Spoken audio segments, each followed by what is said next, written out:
Thank you, Vinay, and thank you for everyone who's sticking it out until the bitter end, as we say.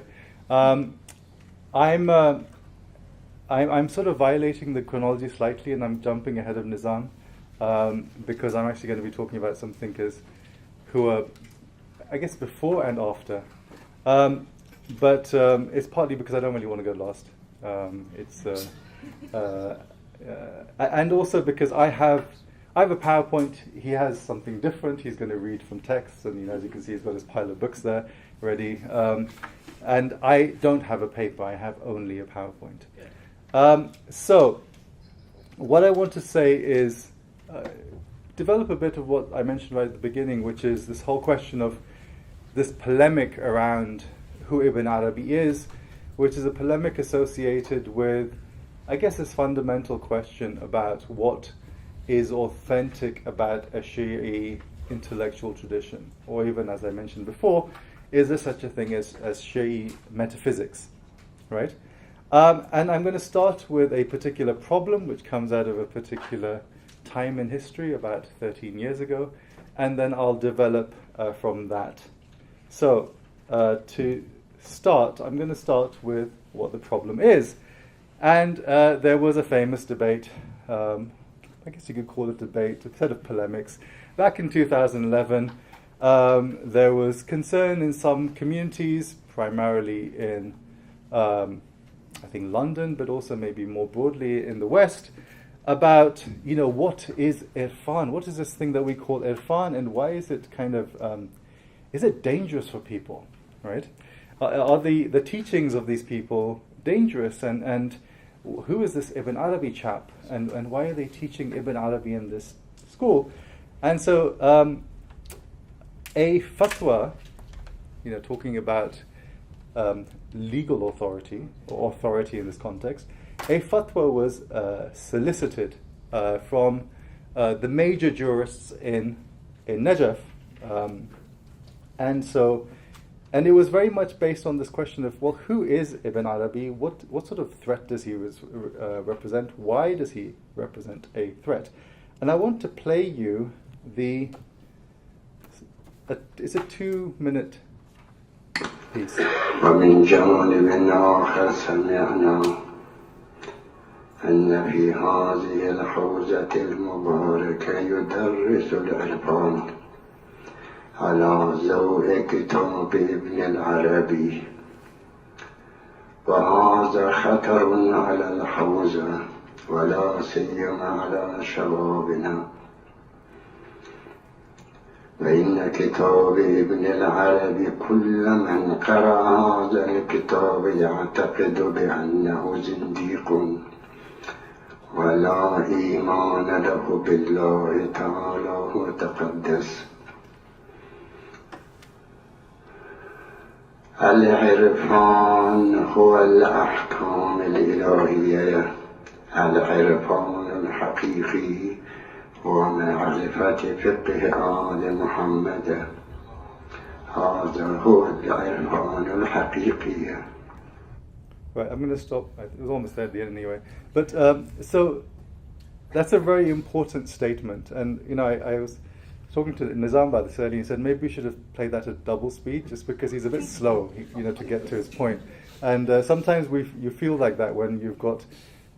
The slowness is actually part of the authority. I think that's important. The fact that you have to wait for the words which are being said. But here you have this danger to the youth. Socrates comes to mind immediately. It's a danger to the youth. The teaching of Ibn Arabi, who, of course, everyone who's read him knows he's a zindiq, right? So it's like it's an incontrovertible truth. And true irfan. So there is an idea that irfan, there's a true irfan and there's a false irfan. And the true irfan is really about a deeper contemplation of the sayings of the Ahlul Bayt, which, interestingly, Ibn Arabi himself would probably not deny, right? Not just Ibn Arabi, but anyone in the tradition within the Shi'i family would absolutely accept that, because they would see those teachings as being entirely compatible with what they were doing with other kinds of texts. So But my point, which he doesn't bring out, but which is kind of at the back of this, is allied to the point that Cyrus made this morning about the antinomianism.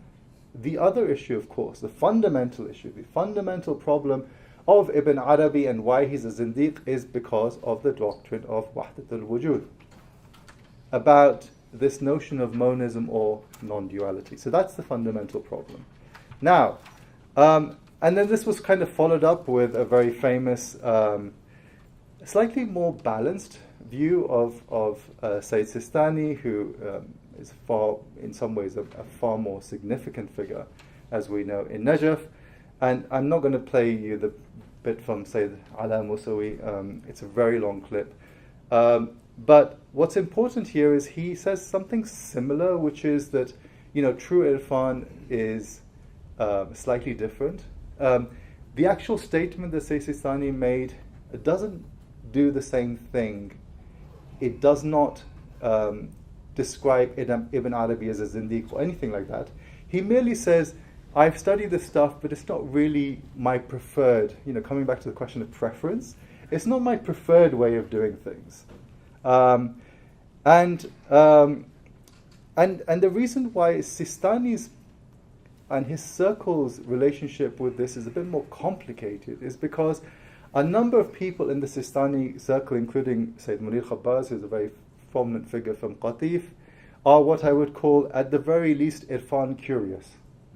And when you hear their lectures, it's all about kind of, this stuff is really cool. And Sayyid Munir actually, I think, is one of these people who really thinks it's the role of a seminary-trained person to engage in what he thinks are the really important intellectual issues of the time.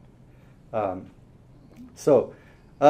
I think, as I said, the broader context is this concern about the youth, the concern about cults, perhaps, and the concern that, how does this particular way of seeing reality and teaching, how does it relate to a kind of unarticulated notion of the Shi'i mainstream?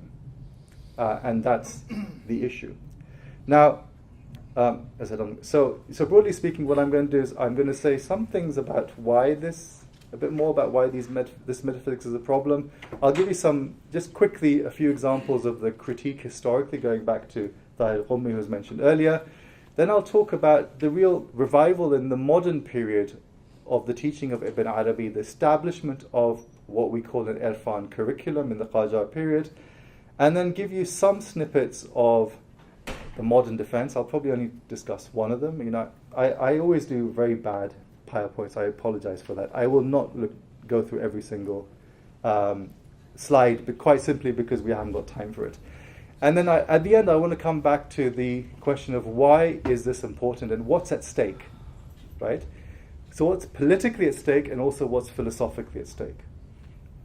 So, I guess one of the issues is fundamentally, what do we mean by Wahdat al-Wujud? What do we mean by the fact that wujud or existence is singular? And part of this debate in the middle period, certainly after Ibn Arabi, and it's already established in this very famous correspondence between Sadruddin Qunawi and Nasiruddin Tusi within a generation, actually, of Ibn Arabi. It comes back to this term, al-wujud al-mutlaq, or which you might call absolute, unconditioned existence. And this debate is important because for the philosophers who are trained in the Avicennian tradition, this is actually what the subject matter of metaphysics is, because al-wujud al-mutlaq for them is basically being qua being, if you go back to the Aristotelian tradition, which means that we're talking about a concept. We're not talking about a reality. Whereas for the Sufis, al-wujud al-mutlaq means unlimited, infinite existence, which is only true of God, can only be predicated of God.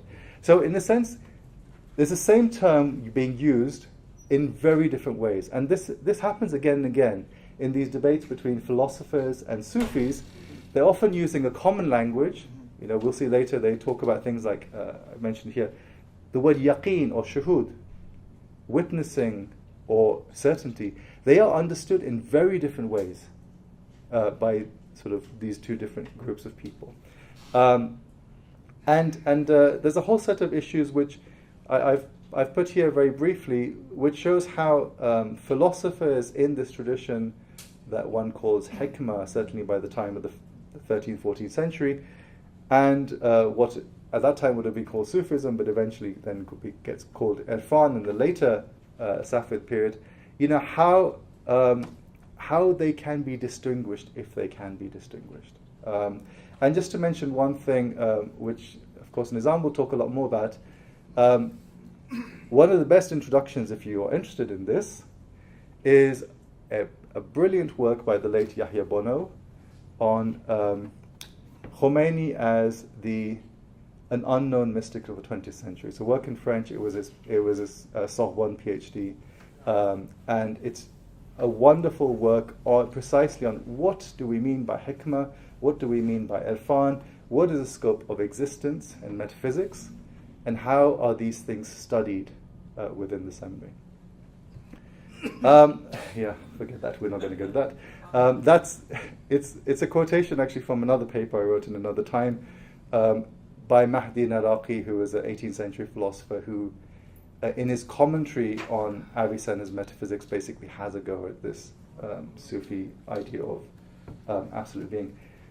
So Tahir Qummi is where one starts, as one should, anyone who's interested in the Safavid period.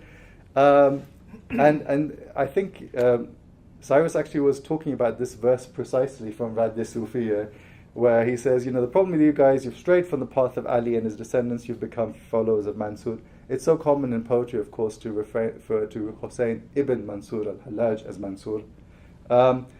You wanted to become followers of Abu Yazid Bastami, but tomorrow you will be resurrected with Yazid, which is kind of the worst thing you can really say to someone who's Shi'i. And it's very much based on this idea of the Ibn Arabi as a Sunni Zindiq, as you heard from Sheikh Fayyad earlier, and someone who is a Nasibi. And the accusation of Nasb is actually really interesting because it's almost definitely based on a misreading of a text from a different Ibn Arabi. Well, we won't talk about that right now. Tahir Qummi's, I guess his biggest issue is in this text called Hikmat al-Arifin, which the edition is published, in which he says, of course, the problem is not just confined to Ibn Arabi, it extends to Mullah Sadr. Mullah Sadr is a really dangerous guy. And Mullah Sadr in some ways is the center point of what then becomes known as Irfan, because he mixes his philosophy with this kind of vision of Wahdat Wujud. Qummi is the first person to extensively cite the work of Mullah Sadr within a few years of his death. And he identifies him as the massive threat. And this is precisely why later period, when people really attack Ibn Arabi, they always attack Mullah Sadr himself. The slight difference is, while Qummi clearly refers to Ibn Arabi as a kafir, he tends to use the words kind of around, misguidance for Mullah Sadr. He doesn't call him a kafir, but he uses slightly different language. Again, you have this trope of true hikmah, true wisdom comes from the imams. Another example is Mirza Mahdi Isfahani. I have a student actually working on Mirza Mahdi Isfahani's philosophy, and he's associated with something which has become known as the Maktab Tafkik in Iran. It's probably one of the most important movements within the seminary, which is very critical of philosophy and of Irfan. This is a short quotation, again, from an article I wrote many years ago, on precisely why Sufism is a problem, generally because it takes people away from the Ahlul Bayt. It takes people away from the teachings of the Ahlul Bayt, it's focused on things which are human and fallible and Greek, and not things which are transcendent and infallible and divine. Another example, very famous, Sayyid Kadhim Tabatabai Yazdi, in what is the first major modern fiqh manual of the Shi'i tradition, Al-Urwath al-Wuthqa, famously has this fatwa about the ritual impurity of those who believe in wahdatul wujud, which means, of course, that anything they touch becomes impure. So you've got these famous, stories about, which are told about, I think Khomeini and his sons, that when they would drink from a container, people would rather throw that container away than reuse it, or even do the simple thing, which is to wash it. And one final example, which is Sheikh Hussein Kashif al-Ghata, very major figure in the Najaf seminary. He has a longer work called Jannatul al-Mawa, and he has a chapter on Wahdatul Wujud, which is interesting because it's kind of like an adjudication. It almost reminds me of Mohsin Faiz Kashani's Muhakema from the 17th century, because he talks about what's good and what's bad about it. And he kind of is non-committal, really. So he says, of course, this is a very difficult and a kind of, it's a deeply kind of obscure and difficult question, which is often said about things which you don't really want to say what you think about.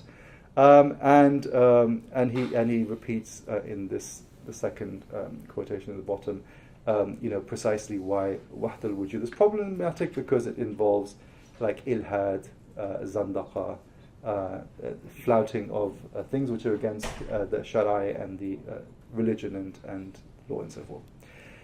Now, alongside this, you've got what I call the Safavid fightback.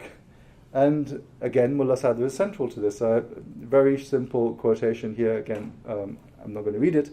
But what's interesting in this quotation from Mullah Sadr is the way in which he kind of turns the language around and says, you guys kind of accuse me of false doctrine and innovation and so forth. Actually, you're the ones who are doing this. And we're the ones who are really adhering to the truth. We are the ones who are really adhering to what he calls true, I've kind of translated experiential. Experience. Here, I think I'm probably using an older translation of Mukashafa, of experiential knowledge in this context. And we're the ones who really engaged in God's unity.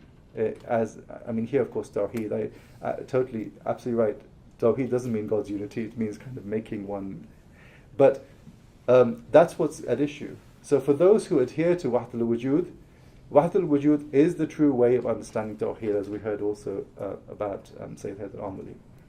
Now, there are a number of Qajar texts which are really important works that show you how within the Shi'i tradition you have this kind of confluence. My colleague Mathieu Terrier in Paris likes this word confluence. I kind of like it as well. It reminds me also of Darius Shairan's older work on Majma al-Bahrain, Dar al-Shukr's famous text on Advaita, Vedanta, and the Sufi tradition of Ibn Arabi, where it's imbued into Quranic exegesis, Sultan Nishaz's Bayan Saada, into commentary on the supplications of the Imams, the Shal Asma of Mullah Hadi Sabzawari, which is a commentary on Al-Jawshan al-Kabir. It's a wonderful, wonderful text. Again, I mentioned the word theurgy because it is a theurgic text. And a number of other texts which were published in that, which were written in that period. And we also in this period have an emergence of what's known as a Qajar, what's known as an Irfan curriculum. Now, the lineage which I've placed here is a lineage which I found in a number of places, and it makes perfect sense. What's really interesting about this lineage is it coincides with the lineage that establishes Mullah Sadr as the most important thinker of the seminary, the most important figure in the study of philosophy. The triumvirate of texts here, At-Tamhidat fi Sharh Qawaid al-Tawheed of Ibn Turka, which is a much neglected text certainly in kind of Western academic scholarship.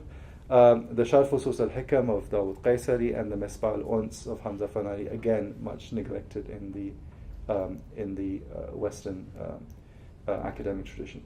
Now, in terms of the people who are really significant around nowadays and more recently, who really are doing their best to defend Ibn Arabi and this way of looking at things, we have a number of people who come out of what I call the Tabatabai legacy, which is a certain way of practice. Tabatabai was known in Najaf for being associated with teachers of what's known as akhlaq or ethics.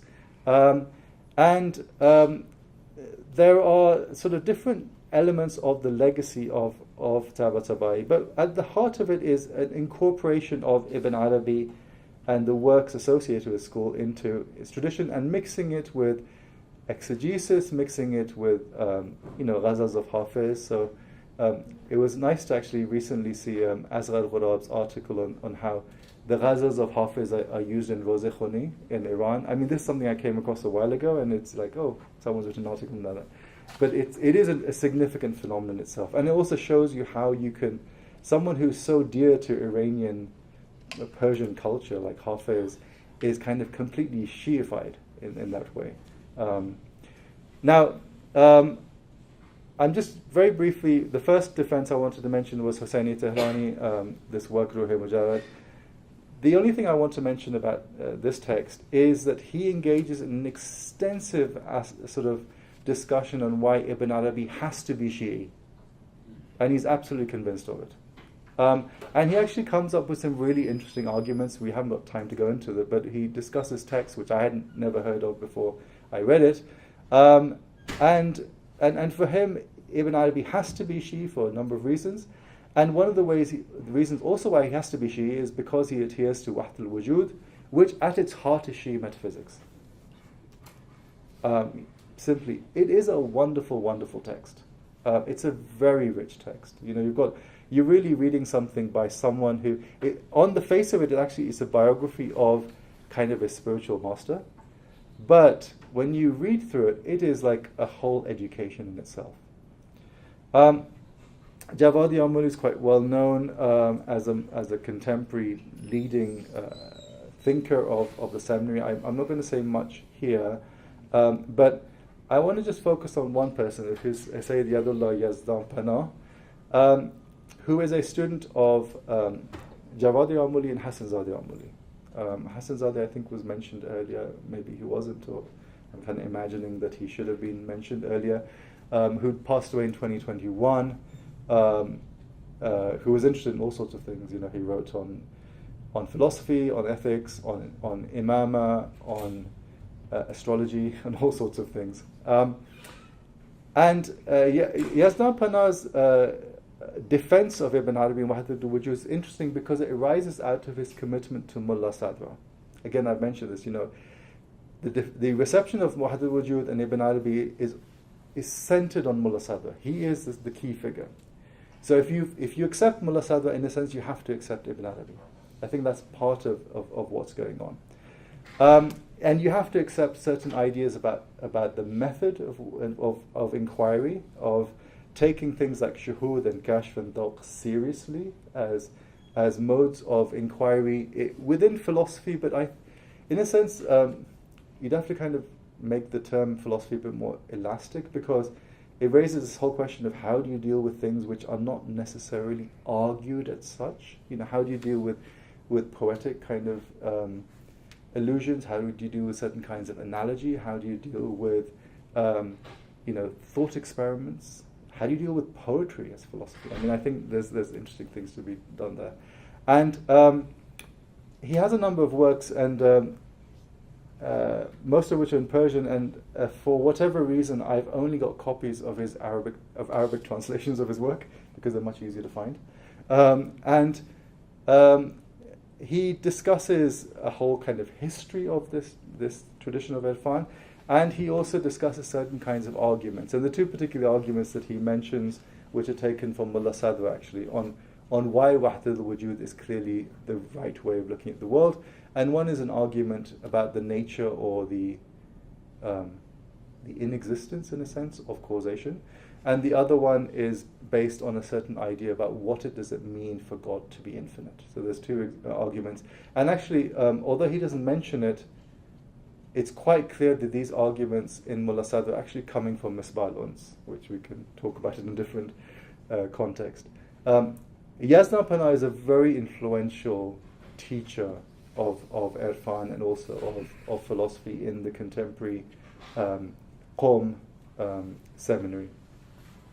And then, of course, we have other people like Sheikh Hassan Ramazani, who, for example, does talk about Gulshan-e-Raz and stuff. He's someone who's much more kind of he has a zawq for poetry a lot more than others, and most of his works actually are, in that way. So he's got this commentary on Awsaf Ashraf, and he speaks a lot more about the poetic traditions, and he actually quotes the Gulshan Eras a lot in his work as well. So just to, all right. So why is this stuff important? So politically, why is it important? We've already talked about the ethical implications of Wahdat al-Wujud. But we also have the fact that, in 1979 you had a person who emerged as the most significant power in Iran, who was deeply committed to Wahdat al-Wujud and Ibn Arabi, and famously gave these lectures on the exegesis of the Fatiha, which apparently had to be pulled because it was dangerous again. He's probably misleading the youth, would have been the classic. And again, I kind of wonder who that guy was who went up to Sayyid Khomeini and said, "You're misleading the youth, we've got to pull your TV series." Or maybe they just didn't tell him. So it's what is that inheritance? Why do we get a backlash against the philosophically mystical curious?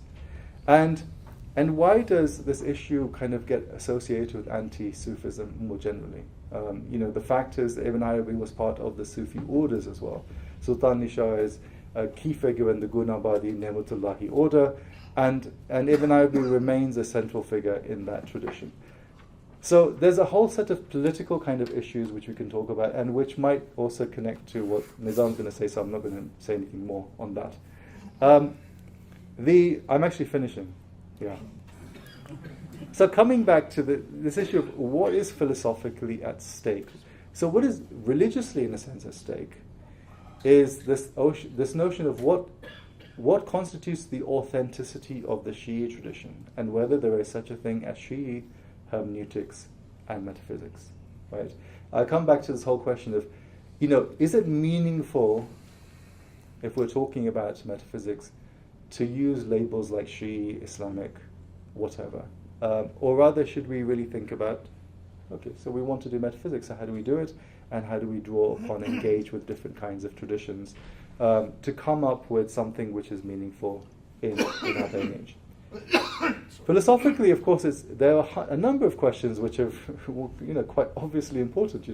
Is the nature of phenomenal reality around us illusory? If God only is real, if there is no such thing as an effect, but rather effects are purely relations with a cause, then what is this thing that we're experiencing? Are we kind of in a certain kind of simulation? Are we in a dream, so to speak, in the midst of a divine dream? Or rather, can we bring a particular notion of non-dualism which arises out of Wahdat al-Wujud in some sort of conversation with a notion of realism, a matter-of-fact recognition that there is an extramental world which is indubitable? And I think that's interesting, partly in response to some of the ways, thinking comparatively about the way in which people talk about some of the schools of Buddhist philosophy. I'm thinking particularly of Yogacara, which is often described as an form of idealism, but also quite often is very much committed to saying, well, obviously there's an external reality. I mean, we're not denying that. The question is, who are we, within that external reality, and how do we relate to it? And the broader question, which I think the related question which Cyrus raised, which was, does this lead to a certain kind of ethics, right? And the other parallel, again, I mentioned Garfield earlier, is, he makes the argument that just because you assert there's no such thing as a self, doesn't mean that there can be no ethics. Because for him, you in a sense, park the question of selfhood, and you talk about personhood. And a person does have a set of relationships with other persons. There doesn't have to be a substantive metaphysical reality underlying that for that to be the case. And in a sense, Wahdat al-Wujud is very much predicated on the idea that if if we are mere relations with the divine, if we are mere manifestations, in a sense we don't have any substantive reality. We don't have a substantive reality. We are very much something which is emerged, which we are kind of, the language they use is shu'un. We are aspects, we're sets of manifestations, and we relate to each other in a particular way. But I think a no-self idea is entirely compatible with that. I don't think it's entirely compatible with Allah. That's a different matter. But, there is a set of questions which we can ask about what is the ethics that this sort of situation implies, and it is ultimately false to suggest that Wahdatul Wujud leads to a moral neutrality. Because ultimately Wahdatul Wujud is about the return to the One. And there isn't moral neutrality, but there is the expectation of ecstasy, at the very least, at the end of that. And it's that kind of experience that it's about. It's about that experience of beauty, the return to that state, which is famously exemplified in Plotinus's doffing metaphor in Aeneas 4:8-1, which of course is very much part of this tradition as well. Anyway, I'm starting to ramble, so I should stop here. Thank you.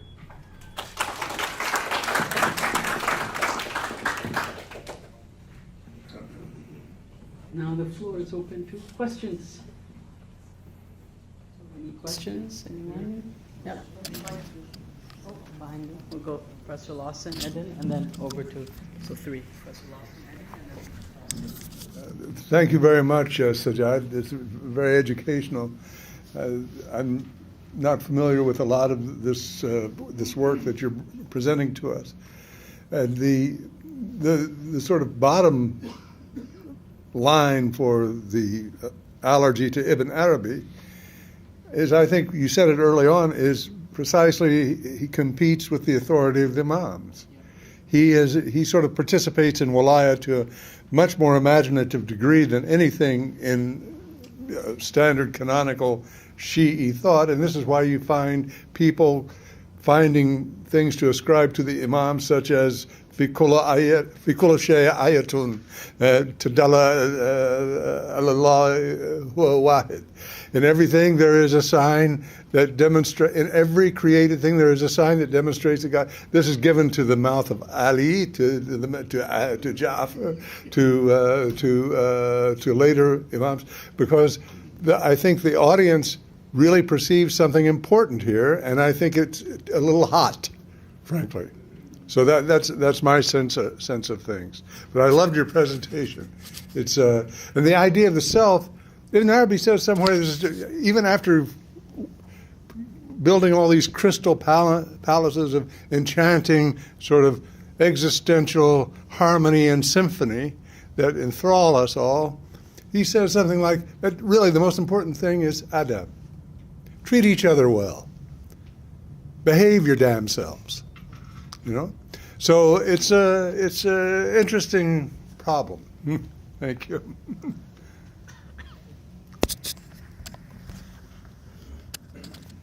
Thank you for your presentation. I benefited a lot. This is a field where I have a lot of interest in my humble work. Regarding this very important question about whether there is a Shi'i hermeneutics and metaphysics, and going back to the importance of the works such as Ruhi Mujarrad, which you mentioned, and I noticed that there is a comment about points which are compatible between, let's say, Ibn Arabi and the Shi'i tradition is this emphasis on esoteric ta'wil.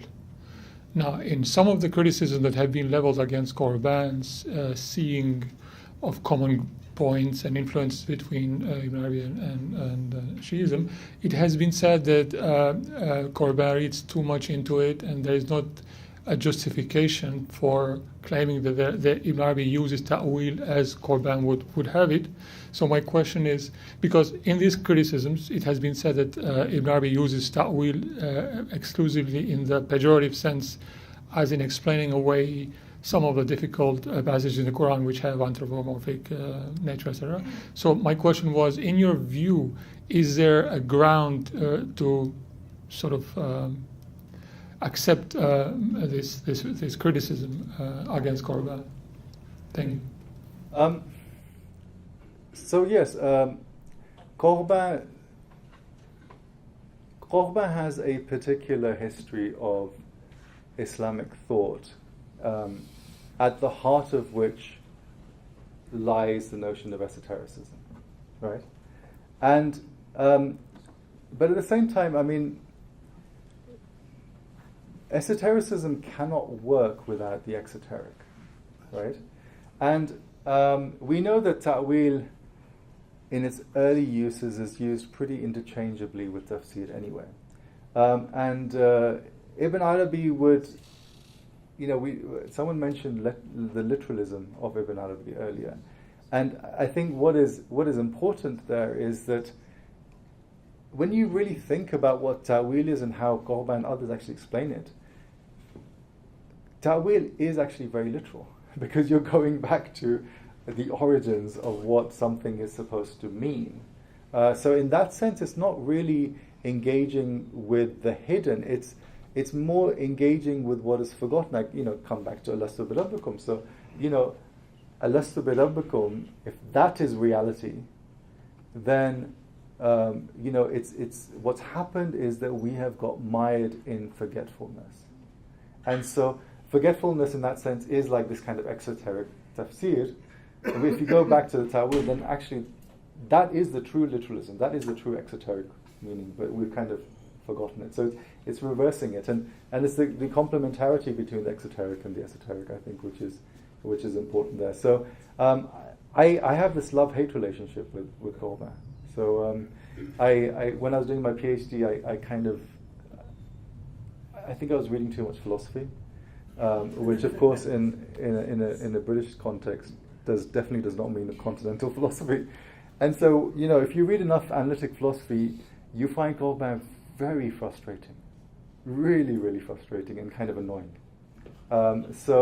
But I've kind of gone back and forth a bit. Nowadays I really think Korban's kind of vision about what's going on here is really useful as a corrective to lots of tendencies in the way in which people see into the intellectual traditions within Islam. I don't think he's right about everything, but there is an insight, and there's a sense of taking it serious philosophically, I think, which has to be, and you find that like in his sort of student Christian Jambet. Christian Jambet's recent Le Philosophe en Guide, which is on Mullah Sadr, is a wonderful, wonderful text. It really should be translated into English. It's such a good work, which really gets to the heart of what's at stake. What is Mullah Sadr trying to do? What is this teaching of philosophy that he's presenting, of hikmah? It's hikmah as a soteriological path, and that's what's really key about it. It is a path which will take you to a certain salvation, a certain realization, and that's what makes it really kind of. That's what makes like reading Mullah Sadr cool. I mean, you either love reading Mullah Sadr or you don't, and it's like the poet Ghalib was asked about eating mangoes. We're kind of almost into mango season, and he said like, what sort of donkey doesn't like eating mangoes? Right? So I feel like what sort of donkey doesn't like reading Mullah Sadr?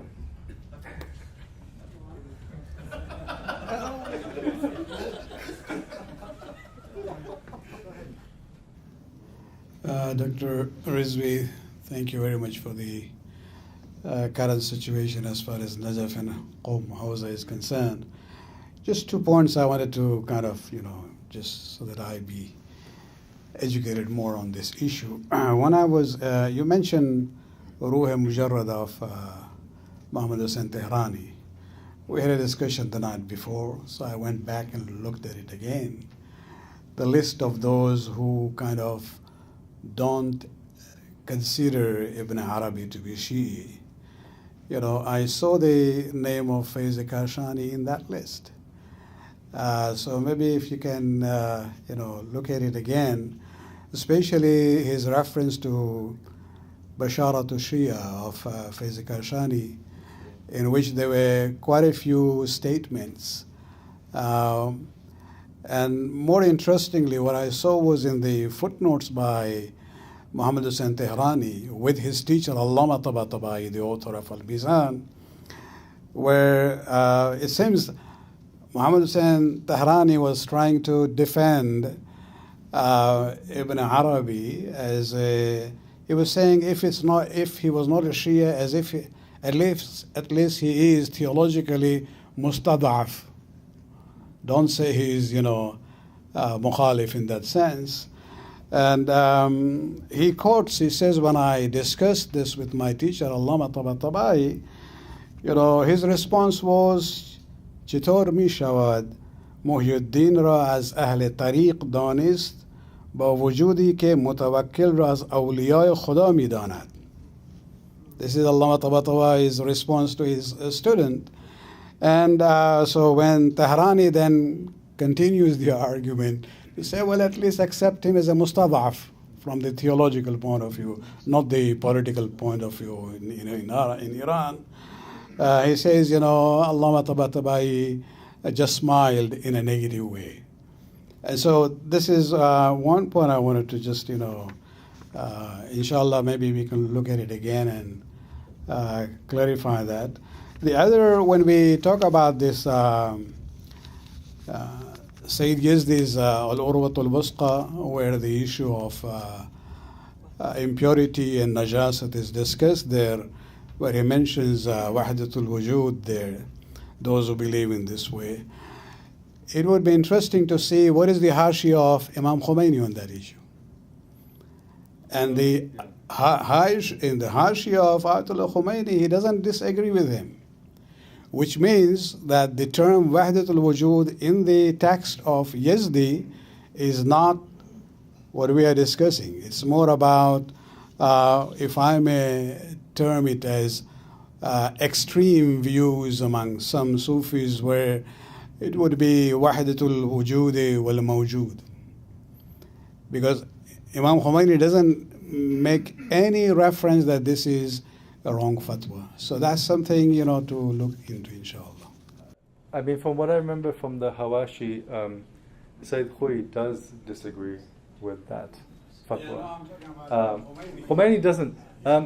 So part of the issue comes down to how we understand this. I mean, I guess there wasn't kind of the time to go into this, but one of the issues is, and Yazdampan actually discusses this extensively, that there's what is referred to as tashkik-e khas associated with Mullah Sadra, and there's what's known as wahdat-e shakhsi.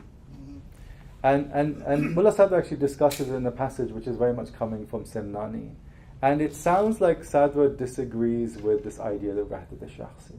And he prefers tashkik, which is very much the idea that there is singular reality or singularity, but it is varied by modulation, by intensities. But the interesting thing that Yazdampanah then says is actually that's not Mullah Sadra's final position. And he argues that Mullah Sadra's final position is Wahdat al-Shakhsi. And certainly that's something that you do get out of the Irfan tradition. Because in some ways, in the 19th century, there were different ways of reading Mullah Sadra.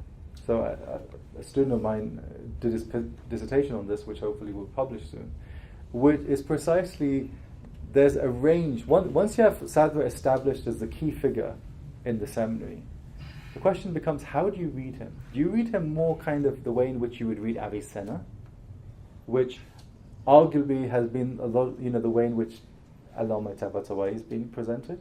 Or do you read him really as an arif, right? And that's very much kind of associated with someone like Hassan Zadi Ambali. So that is the debate. And what Yazdampanah is basically saying is actually this is not really a debate, because it's a different kind of vision or perspective. So tashkik-e khas is a nice way that you would explain how this works to a philosopher. But really everyone knows it's Wahdat al-Shakhsi, which is true. And he says that that's really the position of Mullah Sadra. And that's because that is precisely the position which is in the Mesbalons, and it's the position in tamheed, and so forth. On the question of Faiz, you're right. So in that list, the last person who is mentioned is Taqi Majlisi. Faiz is not mentioned, but I think Faiz has at least two positions.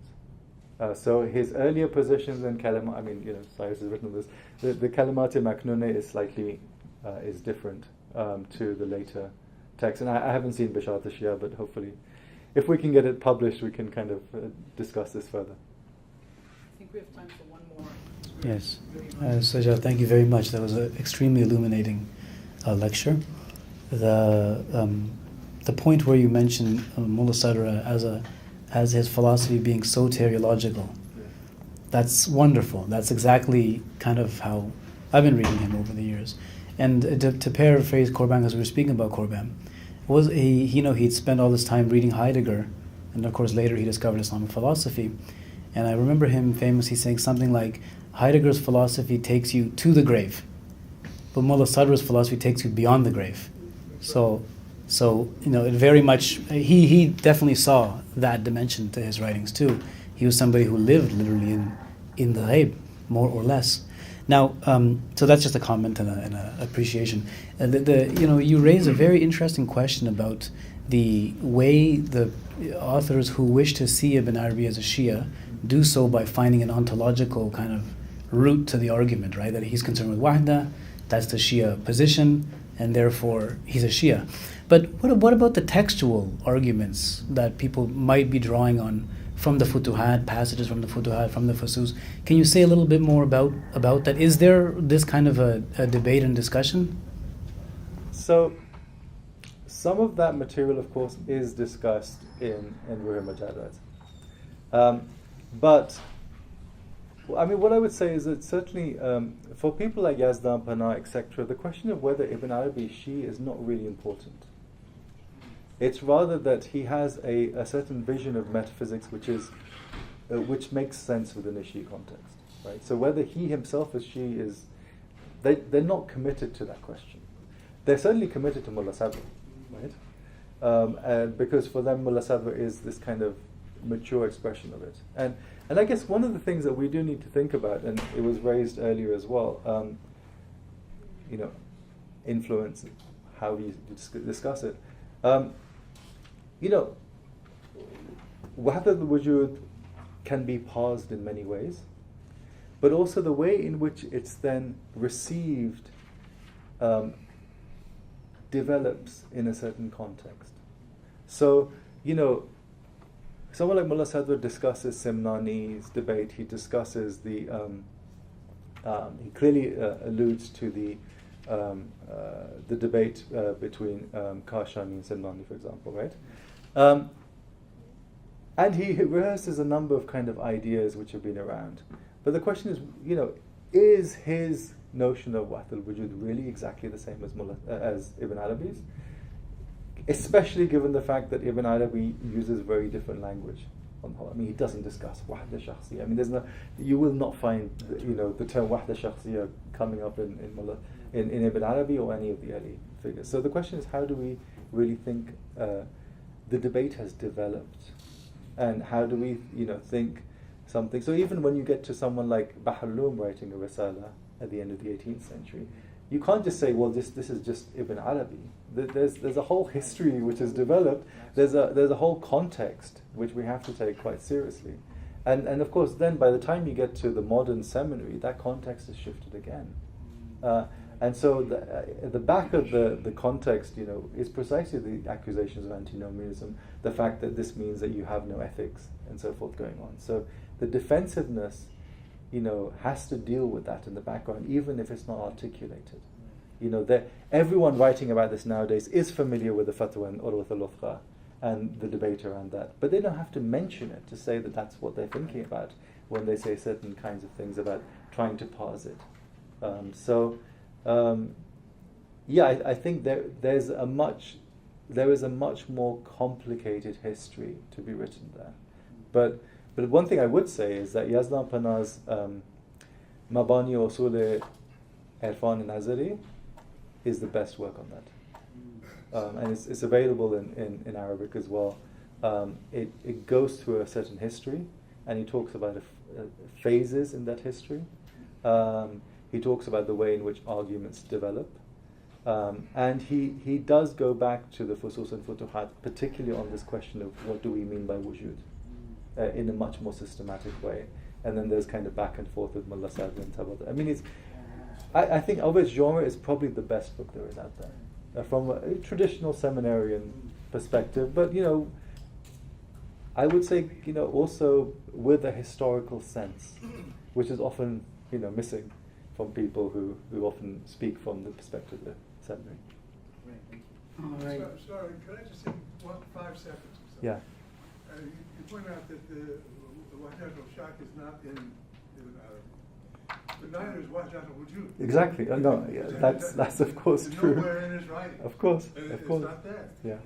And harking back to the earlier discussion of the very early Ikhwan Safa influence on Ibn Arabi, many people think that the notion of wujud is extra sense.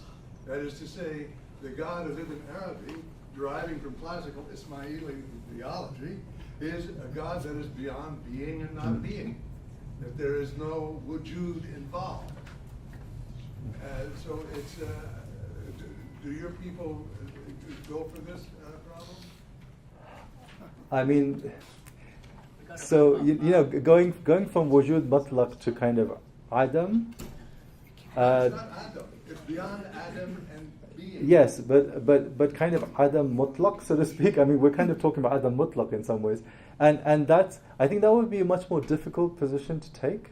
There is at least one school of Vedanta which would work for that, where you have this kind of, in the Beda tradition, you have this articulation of Atman and Brahman are both identical and also not identical.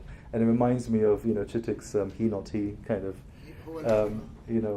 articulation of how this works in Ibn Arabi as well. That's classic Beda Vedanta. But I don't think these guys, after Tabatabai would be really articulating in that way. It's possible.